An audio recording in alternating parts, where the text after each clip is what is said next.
এক অশিক্ষিত মূর্খ জিহাদির বাচ্চা আমাকে গালাগালি দিয়ে কমেন্ট করে বলেছে, তোর বাবাকে বলে অরুণাচল প্রদেশকে বাঁচা, 60 কিলোমিটার নাকি চীন দখল করে রেখেছে। এরকম বলা আর ভাবা গাধাগুলো এই ভিডিওটা অবশ্যই দেখবে। কিছুদিন ধরে এই ভিডিওটা আর আরো এরকম ভিডিওর জন্য গোটা দেশে একটা মিস ইনফরমেশন ছড়াচ্ছে।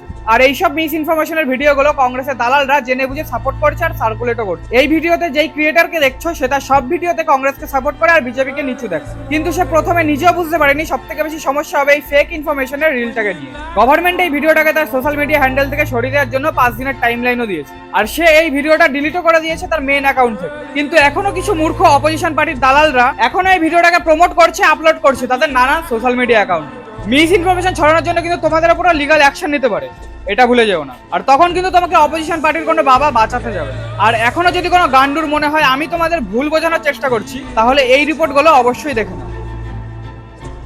অরুণাচল প্রদেশে চীনা সেনাবাহিনী ঢুকে পড়ার খবর পুরোই মিথ্যে। ভারতীয় সেনা আর অরুণাচল প্রদেশের মুখ্যমন্ত্রী জানিয়ে দিয়েছে সোশ্যাল মিডিয়াতে ছড়িয়ে পড়া ভিডিওগুলো ভিত্তিহীন আর গুজব। জয় হিন্দ, বন্দে মাতরম।